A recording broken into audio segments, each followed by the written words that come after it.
This is the original esport racing game. This is iRacing.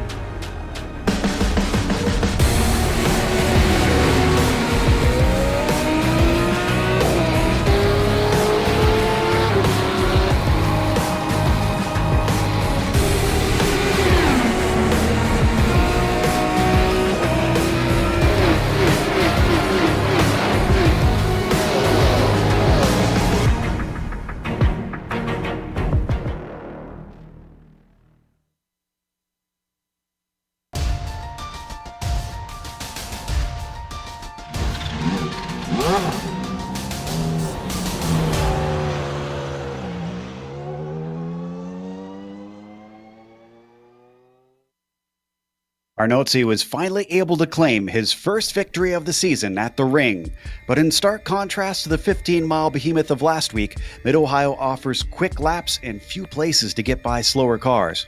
With scant rounds remaining, time is running out for the championship hopefuls to overtake our points leader. We'll see if this Midwest circuit offers up that chance as we get ready to watch round 9 of the iRacing Kamel GT series, and you'll see it all live here on the Global Sim Racing channel and the iRacing Esports Network. Hi, I'm Joe Peak, and with me in the booth is Nick Schmeg. Behind the scenes is our director, the Dr. Amjad Yaman, and he's using cameras provided by Dougie Beard. Nick, this place has always been a bit special for me, with it being something of a home track. Tell us a bit more about Mid-Ohio. No problem, Joe. I think most of the buzz from IMSA coming here in the real world has washed away just a little bit, but that excitement is back today as the vintage sports car racers return to Lexington, Ohio. The Mid-Ohio Sports Car Course was constructed in the early 60s and has been a staple on calendars like IMSA, IndyCar, and the NASCAR Xfinity Series ever since. I think after going to Le Mans and the Nordschleife that this track is going to catch some people off guard. This is one of my favorite tracks for Kamel GT to have chosen to put on the calendar because you'll really have to keep your wits about you and have a great sense of awareness. The rolling Buckeye State Hills create a challenging landscape for this tight, twisty 3.6 kilometer or 2.25 mile track. Look for drivers to struggle in the fast turn 1, the daunting approach to China Beach, and getting through the roller coaster ride they take from the Essex into Thunder Valley. Before the drivers struggle with traffic, though, they're going to have to manage a lap around here by themselves. To get a better look at the 13 turns the racers are up against, allow me to hand you a helmet and help you get strapped in as you hop on board the GSRC Lap Guide. All right, we've got Clayton McLeod in the GSRC Nissan, so let's do a lap around Mid-Ohio. Turn 1 is just a frighteningly fast left-hand sweeper. It's going to take some guts and precision to get this right lap after lap. After that, get it across the track and light it up for the keyhole. This is going to be a popular place for overtakes, but it's pretty easy to send it in too deep here. It's a 180-degree bend, but the crest makes it actually rather tricky to take the proper line. Square off the exit to give yourself a nice run down the back straight and help keep drivers from attacking into China Beach. The draft may pick up a little bit along this downhill run, but your best bet is to just make sure you can get on the right pedal sooner than your opponent. Now, attacking and defending down here into China Beach can prove tricky. If someone holds it around the outside, the track switches back on the entry to Madness, and they could still snatch the spot. These technical S's will certainly make it a game of patience and careful use of the throttle. Braking into the jump is also tough since you're turning and slowing. Straighten things out over the rise and then ease onto the power coming off the corner. Through Thunder Valley, we come back uphill and chuck it through the blind turn 11. Don't bother switching sides, just settle the car and slow it up for the carousel. Ideally, you'll want to diamond this thing off. Then, keep it off the curb on the left and bring it home to finish a lap around Mid-Ohio.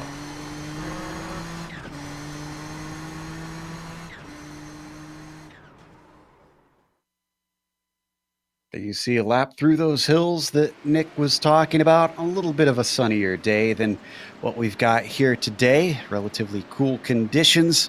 So while qualifying is taking place, let's take a glance at the points situation.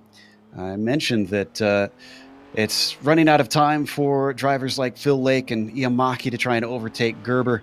You can see with 20 points separating them and 25 points for a win. They've certainly got to gain ground now or hope that Fabian runs into trouble. There have been no changes in the top 5 Keefe and Jungbluth, of course, rounding out those top 5 in the GT prototypes. Now, they have the GTP Lights, which is the amateur championship, and only 4 drivers are taking part in that this season. That's a little bit closer. Johnny Bell within 10 points of Hideki Koivisto, but again, no changes amongst them. Slee and Kopak round out 3rd and 4th in that GTP Lights Championship. Let's go to the GTO. They each have their pro and amateur as well, Nick. Absolutely. And there you see on top of the standings, once again, absolutely no change in the top 5, actually, in the running order. The only change you have is in how big the gaps are. It's a 23-point gap now from Rob Olenek, the 4-time winner this year, to Milan Arnozzi, who got his first win of the season last week at the Nordschleife. He sits back there, only 5 points above Nicholas Mukanos. He's another one of those drivers looking for his first win with Ben Laughter quite a ways back. Only 3 points above Dennis Neidhart, though. We do have the GTUs as well, the amateur category, like you mentioned, Joe, for the Audis.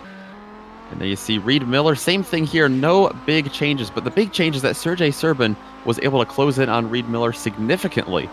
He's only 3 points behind Reed Miller now for that second position. So that is going to be something to watch for sure, especially, noting that those drop weeks do exist. Serbin, no drop points there. Reed Miller has 9. That could definitely affect him late in the going of the season. Michael Haynes, Caden Bean, and James Walker remain pretty spread out 3rd, 4th, and 5th there. So that could be a good cushion for our points leader in the GTU. Now, in case you've never watched the Kamel GT series, here's what we've got in store. It is a 40-minute race. It is a sprint race. Going to make it even more frantic around the short laps around here, which means no stop for fuel is expected unless you really mess something up. In fact, if you have to come into the pits, you're probably going to be losing lots of time. There you see the point scoring that is available for the cars today. It's somewhat of a small field, thankfully, and that should help ease some of the traffic we expect to be a problem here today. This race, once again, is brought to you on the iRacing Esports Network. Make sure when you get the opportunity to subscribe. All you got to do is go to their YouTube page, click the big red button that says subscribe, and you'll get all of the Kamel GT series in your YouTube feed. Looking at the current situation on the qualifying, Gerber is on the pole, and he's just now finishing his lap. That's Rolla we were watching on board with there for a moment. And Gerber goes a little bit faster, not quite a tenth, in fact, only 200ths faster on his second lap. Still ahead of the man chasing him in the points, Phil Lake. Arnozzi has actually put it up above of none other than Joni Hagner currently in the GTOs. I think Hagner's just finishing his second lap, which looks like it's not going to count. Wow. Well, that's a rarity, Nick, that anybody's got a leg up over Hagner. Yeah, absolutely. Hagner's been consistent this season for sure. 3 wins as well on that resume. But Milan Arnozzi taking that momentum from last week, and he just put it above Hagner. I think the only other ones that are close to being able to overtake him is Vili Rolla, who's finishing his second lap. This is John Keefe that we see finishing his on screen. Looks like he's going to put in a 13-1 for his timed lap. He's still got enough time to come around for his second one, which he still has on the table. This has been Laughter with a 22.5 that he's going to put down. That's good enough for 10th place. Rolla's just coming across the line now for his second lap. It is a 20.1. That's good enough to improve his time, but not his position. He stays in 3rd place on that second row. Yeah, that's just only 2 1,000ths of a second behind Joni Hagner. Almost bumped Hagner back to row 2. Awful close between them. Not sure, though, if that's a mistake from Hagner in qualifying or if his pace really is down today. Sanchez. He currently sits in 10th, last of the prototype field, and that second lap, fortunately, not going to help him. Just about 2 minutes left. Do we have anybody still to put a time in? I think John Keefe coming around to complete his qualifying. Ben Laughter is yet to put a second lap in, and those are the only 2 yet to finish up. Keefe going to be the first one with a 12.9. He's going to stay in 5th, though. We're on board with Ben Laughter, the Plains driver. up into the long and winding carousel. Let's see what he's got. It's a 22.5 currently, 10th on the grid. And the GTOs, 22.2, 3/10 faster, but unfortunately not any higher on the grid for Ben Lafter. So I believe that will wind up our qualifying. Should make for a fascinating race how these two classes deal with each other around this twisty and windy circuit. So I believe we are able to go to the grid. Let's give you our starting order for today. Fabian Gerber is going to be on the pole for the GTPs with Phil Lake, who is yet to take his first victory in this class this season. He'll be starting second. Dustin Herroder will be third behind them. Great qualifying for Dustin. Stephen Warkup will be P4, and John Keefe with an excellent quali at 5th place. The outside of row 3 is Sven Schnoss. Then it's Johnny Bell starting 7th, David Miller in 8th, and Marc-Jean Girard starts 9th. David Sanchez rounds out the top 10 and the GTP field. Then you switch over to the Audis, and 3 of the top 4 here are the 3 winners that have comprised all of the wins this season in the GTO class. Milan Arnozzi with 1 up at the top, Hagner with 4, Rob Olenek down there with 3, and Vili Rolla not only looking for his first win starting 3rd today, but looking for his first podium as well. Nicholas Bucano is going to round out the top 5, starting alongside Ove Trengrade. Dennis Neidhart, Riley Thompson going to be behind him. Thompson pretty far down the field. Same with Reed Miller and Ben Lafter. Watch for them to look through to try to fight their way up through the pack today. Alexander Veldman back in 21st, 11th in the class. Michael Haynes going to be the last to set a qualifying time in 22nd, and Aaron Cortez going to round out the 23-car field. Does Rolla really not have a podium yet? That shocks me. He must be having an unusual season for him, although I do suppose, I think his attendance hasn't been very consistent so far, but wow, usually Rolla is in contention for victories, even at the least. So you can see them lining up, not for a full pace lap. They're just going to start out of Thunder Valley and work their way through the carousel, and they'll get on their way. Unfortunately, they are not able to start them like they do in real life. I don't know if anybody from iRacing is watching, but I'd love to see it someday that they could start on the backstretch like the real world races do in most series here at Mid-Ohio. Might actually clean up the racing a little bit at the starts, as that is a tricky point to get off the line or even take a rolling start. Just waiting for the last of the drivers to find their way out to the grid. Then the Porsche pace car will lead them away. There is 10 cars in our prototype field, and then obviously 13 in the GTOs to have to deal with around this track. Minute 11 and minute 12 for the GTPs means they should be lapping the cars back in those sports cars very quickly. Pace car peels in. Green flag immediately comes out, and Gerber's able to get on the throttle very well. Phil Lake caught a little bit out, though he keeps ahead of Herroder, who is now looking at a potential 3-wide situation. Work up around the outside of John Keefe. They eventually get it all sorted out. One car a little bit off track, otherwise clean. Let's go to the GTOs. The green flag came out when the GTOs were going through the carousel. That means that the second place starter, Yoni Hagner, actually had the preferred line, so Hagner jumps up to the top of the board. Arnozzi slots in second. Vili Rolla holds off a hard-charging Olenek and Mukanos. He remains in third place, but they're side by side as they go through here. See them coming out of the keyhole down towards China Beach, which the prototypes have already hit. And it looks like everybody's managed to get through.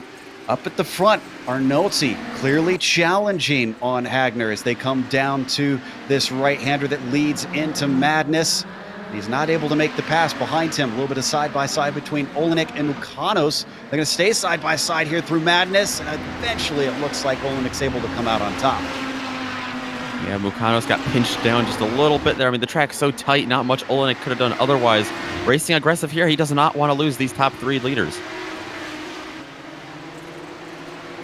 Indeed, Rolla staying right up underneath Arnolzi and Hagner as they stretch away to about a second over Rob.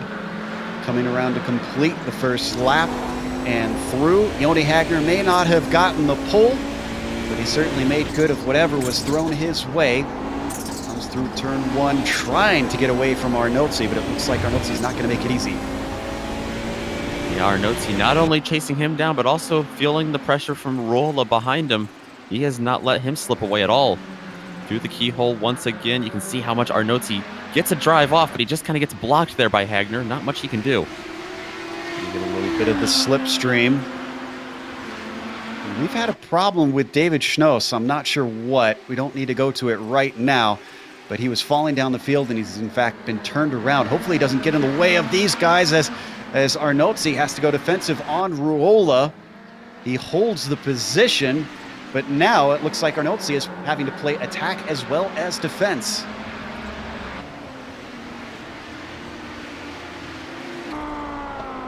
Trying to keep a steady car over all of these crests here. Very difficult, especially for someone like Arnolzi right now, who you said trying to maintain, not only trying to get around Hagner, but trying to hold off Ruola while he's doing it. Looks like he's fended off Ruola successfully for now. We've been watching a lot of the GTOs, so why don't we hop over to the prototypes and see how that is sitting. Gerber's been pulling away from Phil Lake a little bit at the time. It's not a lot, about 0.8 of a second between them currently. Same between second place and third, which is Dustin Heroder back there in P3. The number 13 car certainly punching above his weight class. Did not expect him to be performing quite this well today. DH driver looking to run away from Stephen Warkup, who runs in fourth behind him. Meanwhile, we jump back down to Ruola, who this time is going to be able to get by Arnolzi down to China Beach.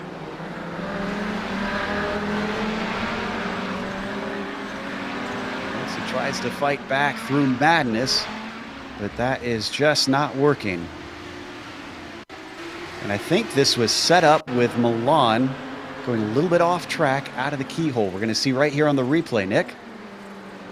Yeah, we'll take a look here. Looks good so far. Yeah, Arnolzi, you can see, watch a little wide. Yeah, I think you're right. That just stalled out the momentum a little bit. So not even really the slipstream, just Villarola being able to take advantage of that mistake from Arnolzi. And those two battling has gapped them to the leader. It's 1.2 seconds up to the front now, where Joni Hagner has clear track. And that's not good news if you're the rest of the field and you want to try and beat the fast Finn.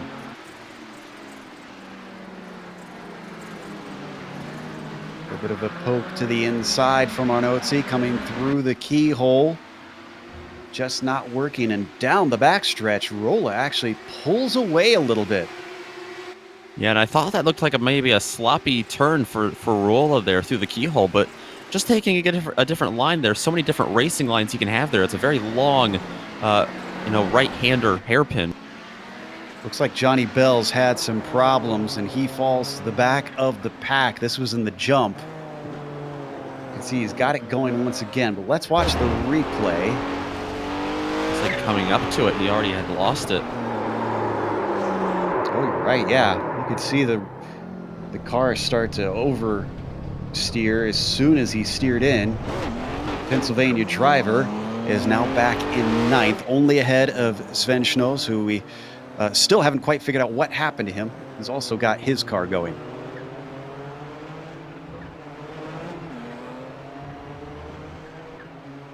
Man, Arnolzi, despite his qualifying pace, is struggling. He's already been caught by Olenek, and he might slip off the podium. Yeah, very easily that could happen. I just, same as you, I was expecting him to continue to battle with Villarola.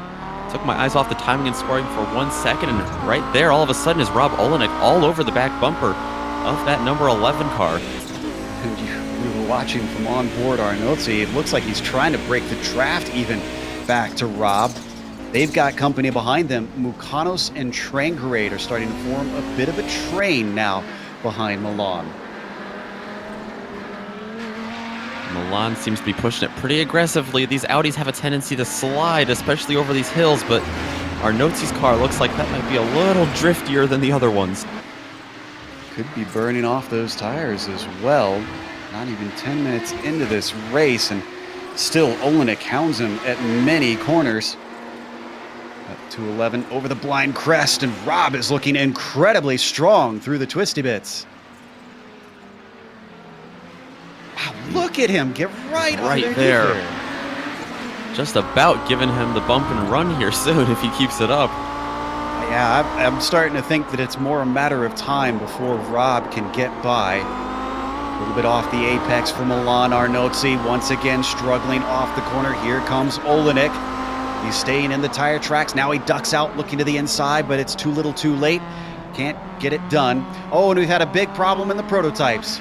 David Miller and John Keefe, both of them off track. Was this involved with one another? I think so. Oh, Keefe just unfortunately trying to avoid the spinning car of Miller. Eventually ran out of racetrack. Yeah, nowhere to go for Keefe there. And unfortunately, it looks like Keefe got quite a bit more damage than David Miller in that situation as well. Both of them have fallen all the way to the back. Keefe in 10th, Miller in 9th. That promotes Schnoss up to 8th position now. This is our leader, Fabian Gerber, now catching the traffic as he works his way past Veldman. And then he's got a little bit of a gap before he gets to Reed Miller, who sits in 10th in the GTOs. Yeah, it took him about 9 minutes or 8 minutes to catch the traffic. Gives you a good indication of how many times they'll be doing that today. Wonder if this will help or hurt Fabian. Currently is about 1.6 seconds ahead of Phil Lake. We'll keep an eye on that gap as they come around to complete yet another lap. Oh, and what happened to Veldman? Looks like he was in the wall. Oh, this is Dustin Heroder, the prototype. I don't think he actually touched him. Oh. Yeah, let's stay on this above shot. Watch this. Wow, you're right. I don't think this is a peculiar incident. Veldman just starts to lose it, and poor Heroder's trying to figure out which way to go. Yeah, this is a great shot here from onboard Heroder. Almost looked like the 22 was trying to brake early to let him through, and it upset the car, and next thing he knows, he's found the tires. And something's happened to Ove Trangerade as well. He's fallen down positions. This all started. Rob Olenek has gotten around Milan Arnotzi, and Arnotzi caused a humongous stack up back in the Audis. Trangerade actually had to go off track, it looks like, for a moment. And that's what cost him the spots. So Neidhart and Thompson sneak through up to 6th and 7th place. So where will this stop for the number 11 of Milan Arnotzi? Yeah, this is a traffic jam now behind him. You can see Mukanos, Neidhart, Thompson, Trangerade, and there's Fabian Gerber trying to get through them all. Yeah, he caught up to the rest of the GTO field incredibly quickly. Next is going to be Thompson. He's going to outbrake him into the corner, but he's going to be stuck now that they've hit the worst place for traffic here through Madness. Does he dare try and pick his way through? He's going to try. He looks on Neidhart, but thinks better of it. Definitely going to stack him up here with Phil Lake behind him. Phil Lake, you can see slipping through by Thompson. I was going to say, Lake is using this opportunity to try and stay right with him. He's got the gap down significantly. He sneaks through Neidhart. Once again, held up by traffic. Mukanos in the way of Gerber. Now he's got to go around the outside of Arnotzi. This could be tricky because that car's have to come back and through the kink. Arnotzi goes off track. Almost 3 wide for a moment. Phil Lake gets through clean. Oh, and no! Arnotzi gets turned. That's Mukanos. More cars having to take evasive action. Neidhart going way off track. Riley Thompson gets the best of everything. He finds himself in fourth as a befuddled Dustin Heroder has to weave his way through cars flying all over the place. That was bound to happen. It was like a volcano about to erupt for a couple of laps there. And just unfortunate positioning for Arnozzi. He comes over on, I think it was Mukanos. Is that who caught him here? Yeah. Right on the front stretch. And then once he gets turned around, he's going backwards into a left-hand turn with the car steering left. So unfortunately, everybody scatters.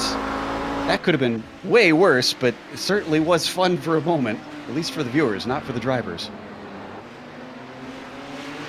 That allows Neidhart to get around Mukanos. Mukanos, a great deal of damage on the front of that number 10 car.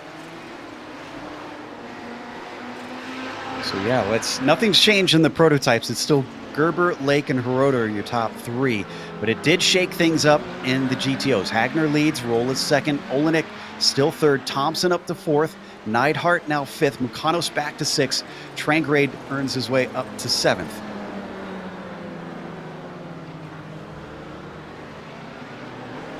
And I think Arnozzi is done. He seems to have left the server. Too much damage for him. I can report the only other driver who has had to come to the pits has come back out. John Keefe got some repairs. He is still last place, and in fact, he is now amongst the GTOs and having to try and relap them. And despite Nick Mukanos with accumulating quite a bit of front end damage on that Audi, he is staying right with Dennis Neidhart in front of him, not letting him go. Look at that number 10 car. The nose of it is certainly not looking terribly pretty as he chases down the number 7, coming up to the jump out of the S's. In fact, getting awful close to them. We'll keep half an eye on this, half an eye on our leaders because they're getting close in the prototypes. This is Phil Lake. For a while, he was down to 0.3 of a second on Fabian Gerber.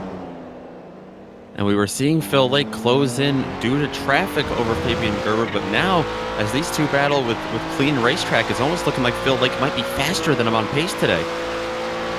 That's how it looked at the start of the race. I don't think any of them managed to touch anything as they tiptoed through, so shouldn't really affect their pace too badly.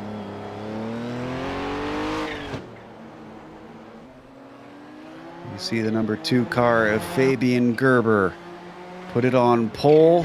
He's trying to run away from Phil Lake, who, even though he said he was only doing a partial schedule and wasn't really looking to do anything serious, is in a real championship hunt for the overall crown, even though he hasn't even taken a victory yet this season. What a strange championship this has been. Absolutely. He's still looking for that first win. He has 4 podiums out of his part-time schedule. A couple of second places. Gerber's responding, though. You see up top, fastest lap of the race. That moves it up to 1 second between himself and Lake. He knows he's being threatened, and he's trying to handle it. We'll see if he can pull enough of a gap to keep himself safe once they hit more of the traffic for the second time around. The other battle for the lead looks like it is also getting close. I said I was shocked that Rula hasn't taken a podium yet this season, and well, it looks like he's eyeing more than just a podium. He's gaining on none other than Joni Hagner. That is no mean feat. Yeah, this is interesting. Usually we see, both classes here in Kamel GT bunch up when they're in the thick of traffic, and then when they get some clean racetrack, they all stretch apart. But we're seeing the exact opposite today. Phil Lake closing in on Fabian Gerber, and now Ville Rolla closing in on Joni Hagner by themselves. And behind them, the battle for fourth in the GTOs is getting tightened up. We also are getting close in the prototypes for 6, but Thompson's got a train of Neidhart and Mukanos on him. You see that's Marc-Jean Girard trying to lap these cars.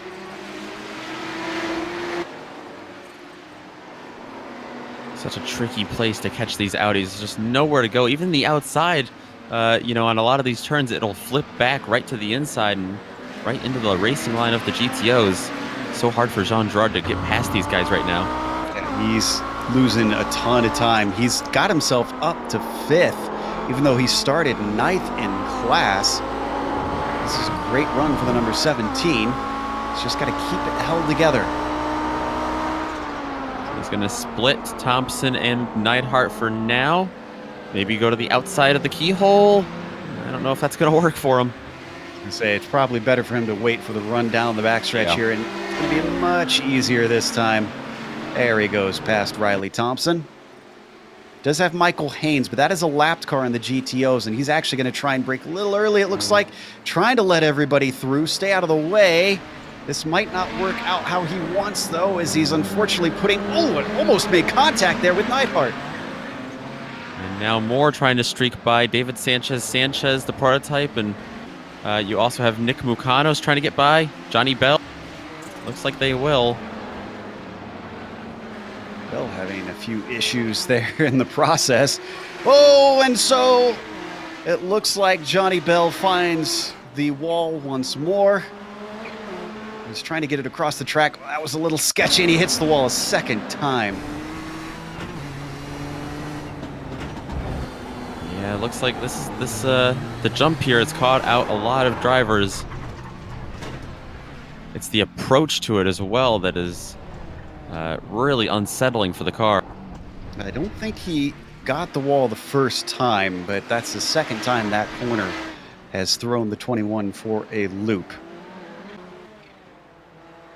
Now things are getting complicated for our leaders in the GTOs, because not only is Rolla on the back of Hagner, so is John Keefe, who just wants to try and finish his race. Will he interrupt this? Is he going to be patient? Right now he's being patient. He's got nobody to fight with. Really doesn't need to try and interrupt this.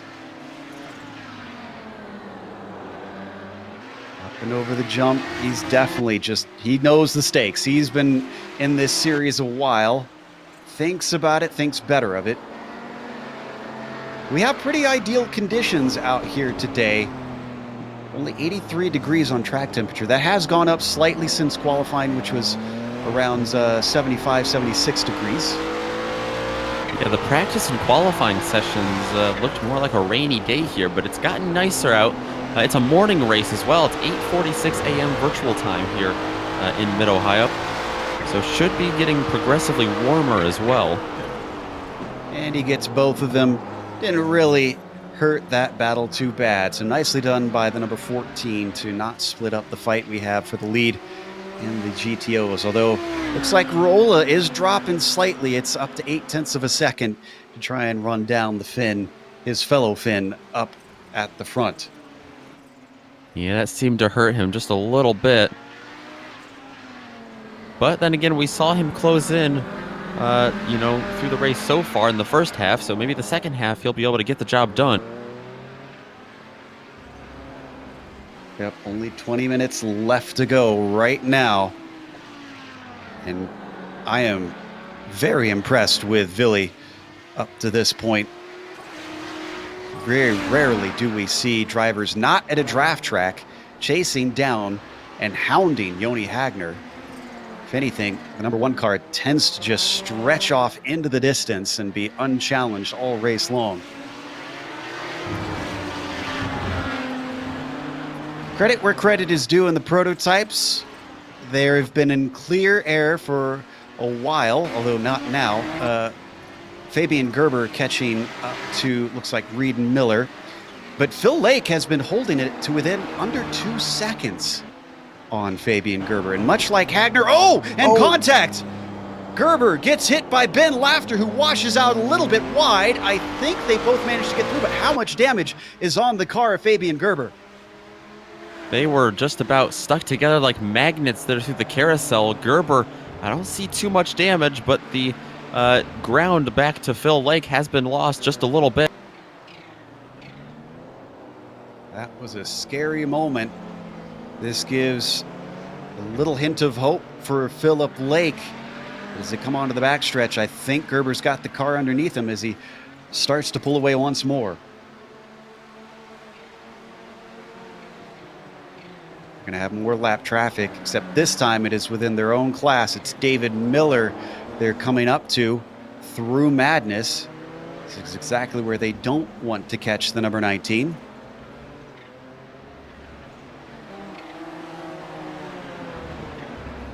Is David going to be able to pull off to the side, let them through? Well, he's going to pull off into the grass and then come back on the course as both of them make it by, but with a little bit more of a scare. Something happened to Hiroder as we've been watching this battle. Nick, I didn't catch this. Have you seen what happened to him? Checking right now, it looked like... he's lost one position here at World Cup. Oh, it looks like this is off... Where is this? One of the sand traps through Thunder Valley, maybe. Oh, into the jump, it looks like. Oh, yeah, you're right. And yeah, right, and just straight off. Riley Thompson has had a bizarre incident. Let's watch this one more time. And just barely touches the tires. Oh, now So- Thompson, you're right. Down into the keyhole. He was, Kinda. he ran, this is perfect right here. Coming through turn 1, runs it way too wide. Oh my I guess he just goodness. kept his foot in it. Woo, he got 4 wheels off the ground. It is not the Audi Quattro made for rallycross, there, Riley. He just about gained some positions doing that, I think. Even had to take it through the grass to make it through the keyhole. He's kind of lucky he didn't slide back onto the course. Yeah, that keyhole does have that chicane there as well that is used on the alternate layout. He was almost able to snag that. I think that would have made it worse. So that puts Riley Thompson in 6th place. Oh, and it looks like Phil Lake has been in trouble with Sven Schnoss. Just this past lap, it looks like. Phil Lake turned him on the front stretch, it looks like. Oh, yeah. Schnoss was trying to take his racing line. Didn't realize that Lake was there. Lake obviously he's in a hurry. He's trying to chase down the leader. He's able to get through, but Schnoss comes out the worst of the two of them. Yeah, definitely. I don't see any damage at all on the 5 car of Phil Lake either, so that's good news for him as he continues to chase down Fabian Gerber for the lead, but time and ground, I'm sure, is lost there. To Phil's credit, I can't see what he Yeah. did wrong there at all. His car was alongside. He was all the way over to the edge of the track. It just looks Yeah, more like a definitely. racing incident. 15 minutes to go now. Lake stays within about a second and a half. If you're wondering about the battle for the lead in the GTOs, Hagner still has Rolla about 0.7 of a second behind him.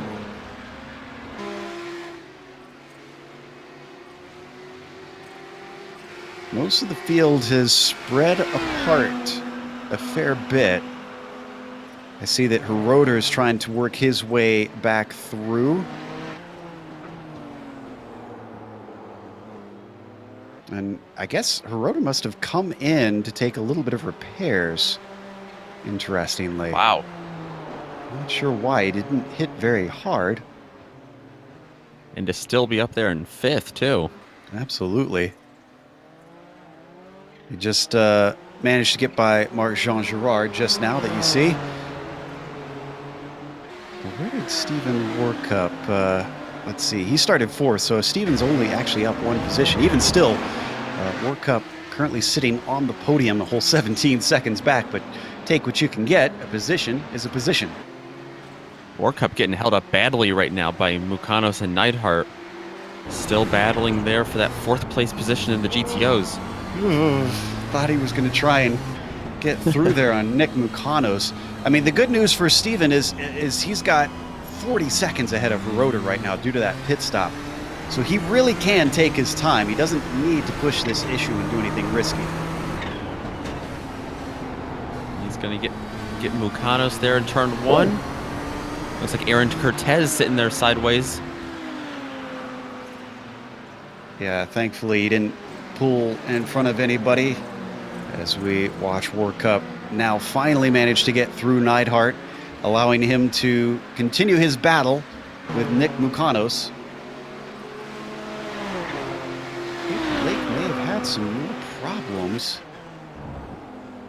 Oh, actually, both Lake and Gerber had issues almost independent of one another. This is coming into China Beach.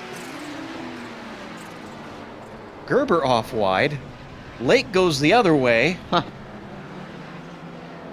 Oh, gosh. The new mowing program, landscaping for Mid-Ohio, using the world's most expensive lawnmowers. You know, I noticed on the real world broadcast that there was quite a few pesky dandelions there.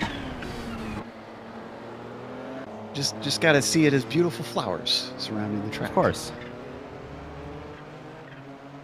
All right, so nothing changes, even though both of them experience drama. Gerber still leads. Lake is still in second. They're roughly a second apart from one another with 12 minutes left to go. I can tell you that Hagner's started to pull away from Rolla. That's about a second and a half between those two.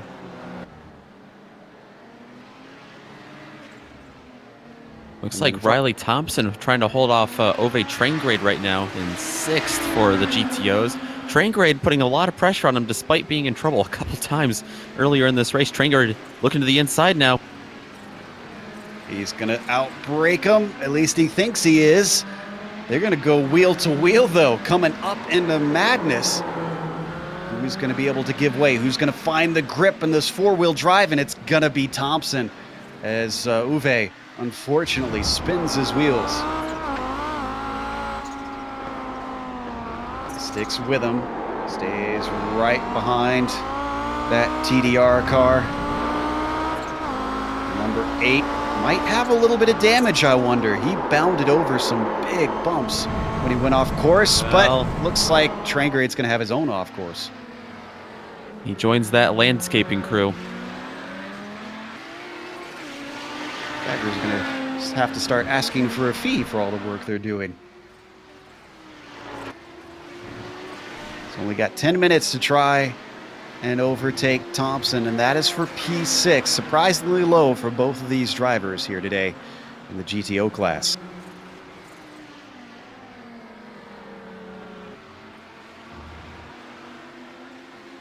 Let's head up to 4th place in this same class. We keep peeking in on Neidhart and Mukanos. They've been stuck together. Mukanos wants to change that because he's trying to get ahead as he ducks down to the inside of China Beach, but doesn't quite work under braking, so he slots back into line. Yeah, a lot of times we saw this with Thompson a lap ago. We just saw it with Neidhart. If you go wide there through China Beach, of course, if you stay on track, the track switches right back in your favor going uphill into the first left-hand S. So a lot of times that's actually the preferred line, even though you see Nick Mukanos get a nose in on him there. Neidhart able to keep the position. Let's stay with this, but Sven Schnoss, for some reason, has come into the pits. Not sure if he needs to get repairs for the incident he had earlier with Lake or if it's something else. We'll update you on that later. Up into turn 1 more time. Neidhart retaining 4th, but having to deal with a lot of pressure from behind.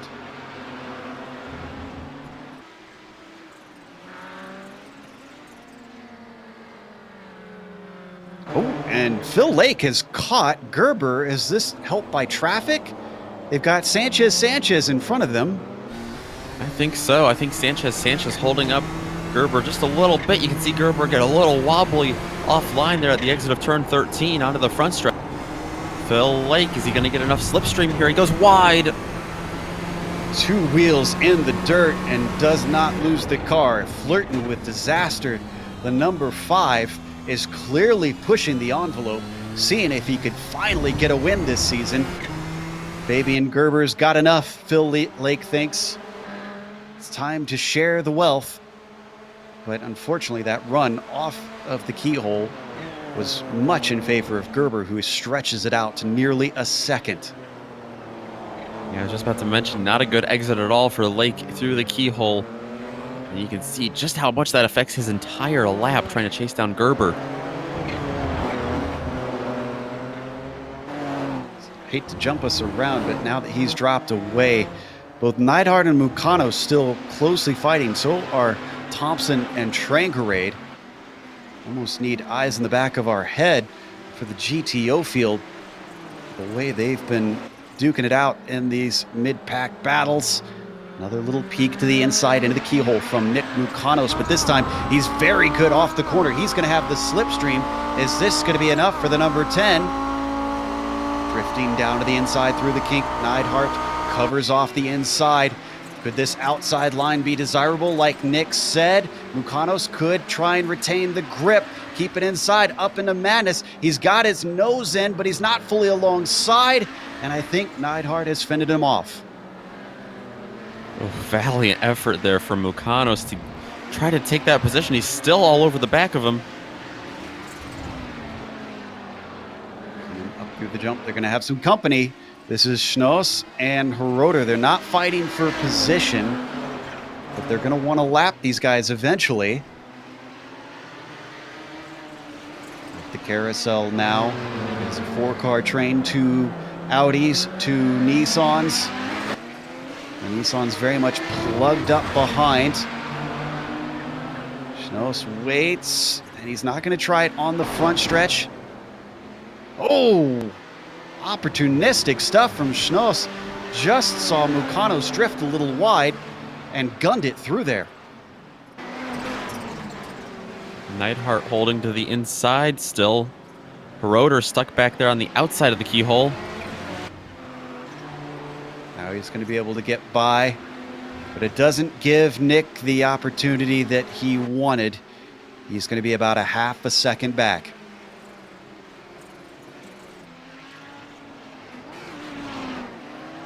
Heroder lapping Schnoss and then leaving him be. Only 5 cars left on the lead lap. With a minute and change lap time, not really too much of a surprise. This is our leader in the prototypes, Fabian Gerber. He's finally got himself a chance to relax a little bit. 3.2 seconds back to Phil Lake. With 5 minutes to go, I'm sure he'd like to retain this gap all the way to the checkers. He's dealing with more lap traffic battles. This time it's Trangerade and Thompson up ahead of him. Yeah, this is a pretty feisty battle back here for 6th place. It's been awful close. I've been trying to keep an eye on it to see if it's going to erupt, and this might be exactly what Uwe needed. Trangerade tries for it, can't get it off the corner. Thompson knows it. He doesn't go defensive quite yet. Trangerade thinking about the inside, and he's given space, but now they're going to go 3 wide because here comes Phil Lake. Somehow they're going to be able to get through cleanly. Brilliant stuff by everybody involved, but it is not over for this battle for 6th place. Thompson's going to have the outside. Ove Trangerade. Can he outbreak him into the corner? More traffic ahead of them in the form of Michael Haynes, who spins off course, lets them through. Still wheel to wheel. Now coming through Madness. Trangerade couldn't pull it off last time, but he's going to have the inside coming out of Madness into the S's. Can he keep it in there? Just not quite. And Riley Thompson somehow puts up the wall once more and keeps Trangerade at bay. Wow. Heck of a fight for these stuff. two. And they're going to get more chances to do this yet again, because there is still 4 minutes left to go. And it's a great run off the final corner. Yeah. Not letting him go. Last time through turn 1, he got jacked up on that pit exit curbing. You see him take a similar strategy there, try to hook that corner a little more. Then you can see Thompson switch back over to the left as soon as possible to set himself up for the keyhole. Once again, a little bit wide. Oh, and the pass for the lead, and the prototype's just about to happen, at least an attempt at one. Phil Lake on the outside of Gerber as they come up to Marc-Jean Girard, lapping him. Nicely done by the number 17 to pull out of the way. It's just enough to unsettle Phil Lake, and he gives it up. Settles back in a second. One of his teammates at Dirty Torque, Rob Olenek, is now ahead of them. He holds off to the left, lets them squeeze through, and the battle continues. This is insane for Phil Lake just because of traffic that Gerber had to get through. Closed up a 3-second gap to him for the lead here, and now he's looking to take a pass. Now through the carousel. He's staying within those 0.2, 0.3 of a second, right behind the DH driver. The UK&I driver has certainly had whiffs of the lead, but never been fully out there in front. Forward in the 007 cam, looking back at Phil Lake. Clear track yet again before they come up to Steven Schnoss and up the ways.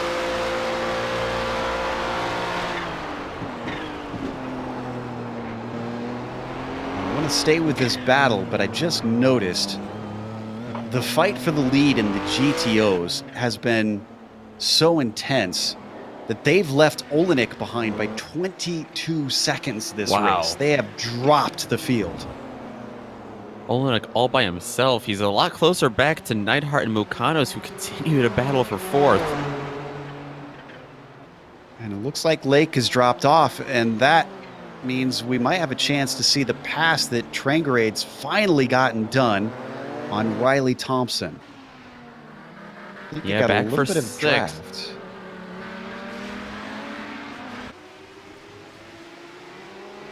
Strong corner exit. Yeah, I think you're right. Looks like the big hole punched in the air by Thompson. It was just enough for Trangrade to move that car up and by, and Thompson tried to fight back, but despite them doing this multiple times, I think the Norwegian had gained enough knowledge to know how to keep him back.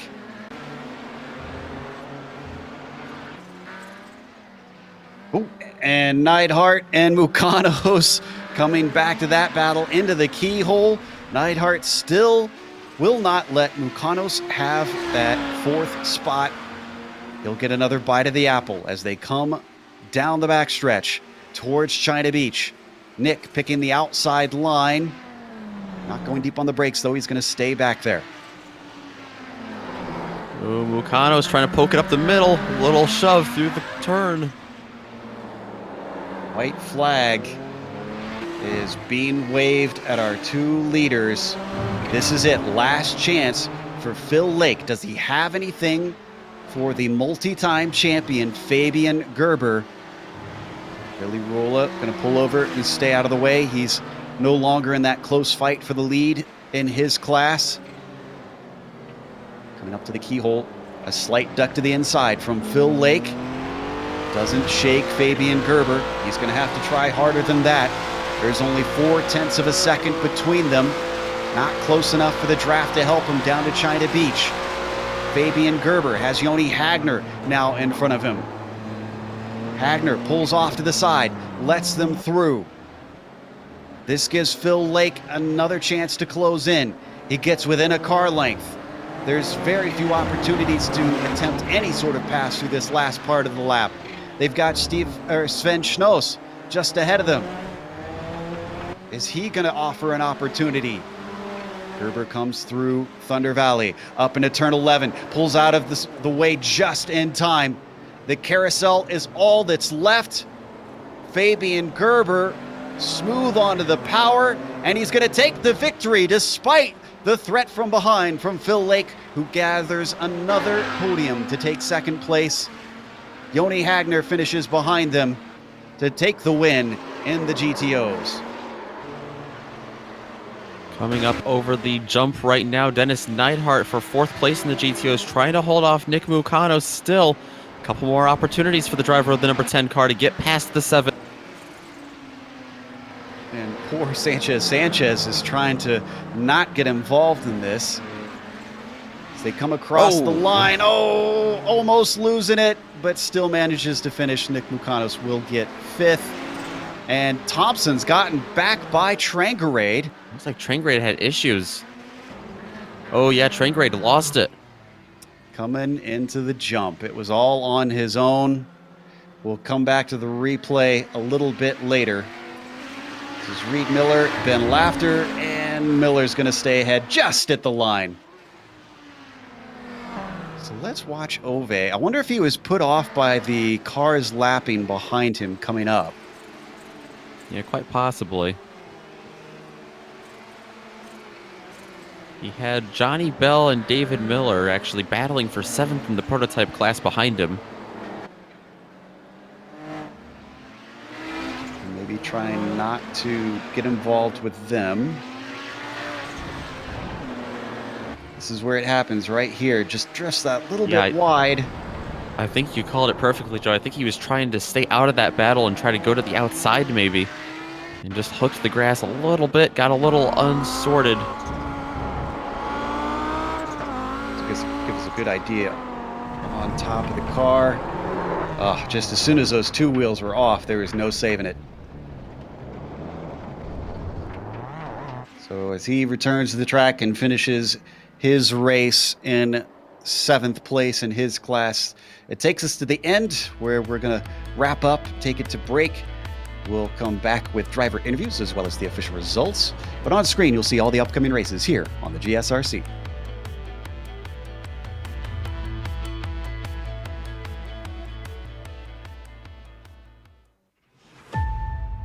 I can still remember what it was like the first time I stepped into a race car. The sound of the engine, the anticipation, but I never could have imagined where this journey would take me.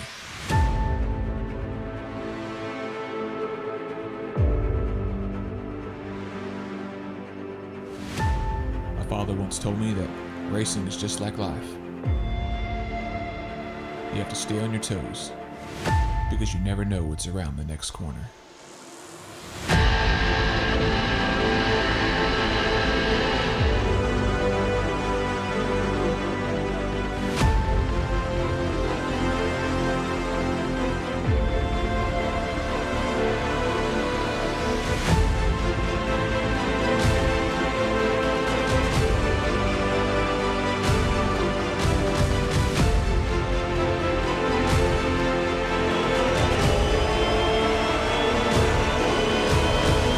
My name is Bill Watson, and this is my story.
Welcome back to Mid-Ohio. We just watched round 9 in the iRacing Kamel GT series, and Fabian Gerber had to work very hard to take the victory today.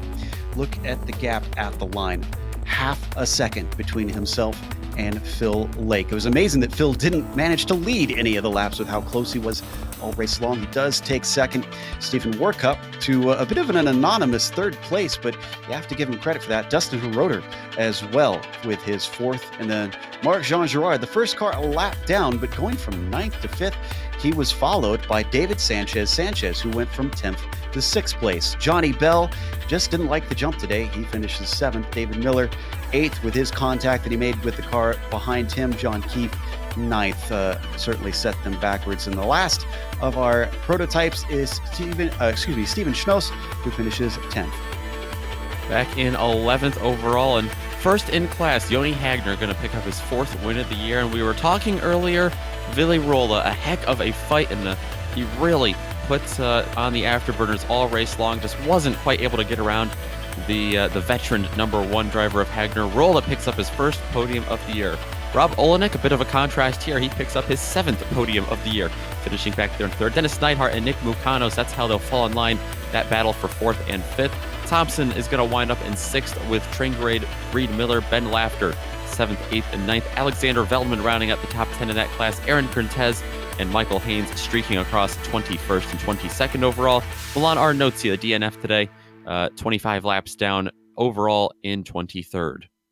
The only DNF in the field, Yeah. which is disappointing for Milan, but no disappointment for Fabian Gerber. First of all, do you need a towel? Because it certainly looked like Phil Lake made you sweat this one. Oh yes, definitely. It was one of the toughest races in a long time. It was first time we hit traffic. It was tough all the way to the end. I can't describe it. I'm really exhausted. Do you think most of him keeping touch with you was due to the traffic? Do you think if it was a more clear racetrack, you would have been able to stretch away? At the beginning, yes, a little bit. Maybe two tenths per lap, maybe maximum. But at the end, I think he had better tires than I had, so he was actually faster by the end of the race, I thought. This is a stark contrast to what we saw at Le Mans and at the Nürburgring, with it being such a short lap. How do you go about making that switch from week to week with the drastic differences this series chooses in track selection? It's difficult because I don't see many people in practice, so it's pretty much the first time I have traffic in the race, so it gets even more difficult. But I just try to adapt to any situation as good as I can. That's all I can say. Well, I'd say you do it very, very well, considering the wins you've had, not only this season, but in seasons past. Congratulations on another victory, Fabian. Thank you very much. Thank you. That was our winner, Fabian Gerber. And I believe Nick is ready to talk to our winner in the GTOs, Joni Hagner. Hello, Joni. I've caught up with you as well. 4th win of the season, but it wasn't as easy as we've seen before. You had some company up there today. Yeah, I got a good hurry up from Will. Yeah, absolutely. Did you have much problems getting through traffic today? We would see your lead grow, and then all of a sudden, it would be back to racing bumper by bumper. It's a bit of this track, and you lose and gain time by the traffic a bit, but it's a really good multi-class track otherwise. Yeah, a lot of good chances for some excitement, that's for sure. Well, you're not running a full schedule, but should we expect to see you next week at Daytona? We've got a 60-minute race there to stretch the legs once again. Maybe. All right, we'll have to be in suspense all weekend, or all week, I should say. It'll be exciting. If you're there, though, it'll be a good race. Anyone you want to give a thank you or a shout out to before we let you go this afternoon? Happy Mother's Day for tomorrow. Yes, absolutely. Well, Joni Hagner, congratulations on your win today. Hopefully, with only a couple weeks left, we'll get to see you up here in the booth more. Yeah, I hope so too. That was Joni Hagner, our winner in the GTOs. We have the driver who was making Fabian Gerber sweat. Phil Lake joins us in the booth, still seeking that elusive win, borrowing from my friend Bill Zahn. Phil, you're seeming very Sisyphus-like lately. Just can't not quite get it up the hill. Yeah, it's frustrating. I thought this race was gonna work in my favor because of the traffic, and traffic is usually how I managed to keep up with the likes of Fabian and Arto. So I knew I had a good shot this week, but it's so hard to pass here, and I was doing all I could to keep up with him, to be honest, most of the time. It certainly looked like you were pushing the limits at a few times where we saw you dip some wheels off. Next week is going to be Daytona, and even though these Nissans aren't known for giving off a big draft, do you think it'll be easier to stay with and maybe pull one over on the likes of Fabian over there? It's possible. I think it'll be a similar kind of situation to similar but different to this week, where you had to really look after your tires today. Any kind of sliding or wheel spin or anything would cost you half a lap or more to recover or to cool the tires back down and keep your pace. And the same thing with Daytona. Any little mistake, you'll lose a draft, and then it's game over, really. And we talked briefly about the temperatures. It looked like it went up slightly during the race, up to about the mid 80s Fahrenheit. I mean, does that affect whether or not you can abuse the tires as well? Can you get away with the sliding more when it's cooler? It's been a strange week. I haven't seen any really high temperatures, but it seems like the tires are really sensitive here to temperature. So I would say more to them being overheated from abuse rather than from the sort of track temperature. So you do have to really be careful. And I know Rob was saying the same thing in the Audi. Interesting stuff. We'll have to tuck that away for next time you guys come here. Well, even though you didn't get the win, you still managed to notch up another podium, and congratulations on that, Phil. Thanks. I'll try and get him next week. We look forward to it. That was Phil Lake, second place today. And one last one that we're going to talk to. Nick has caught up with Reed Miller. Yes, I've caught up with Reed Miller. Finished down in 8th place today in the GTO class. Reed, probably a little lower than you would have liked to be, but you had a great battle there with Ben Lafter. You came out on top. So give us a quick rundown of the race through how you saw it today.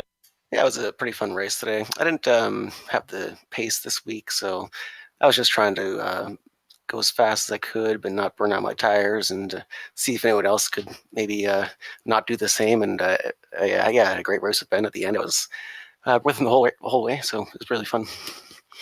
Yeah, of course. Fun to watch the couple times we were able to check in on it. A very action-filled race for us as well. We know you're fighting for a GTU championship in the amateur category. Is that on your mind at all when you go through these races? You have a pretty solid lead, it seems like right now.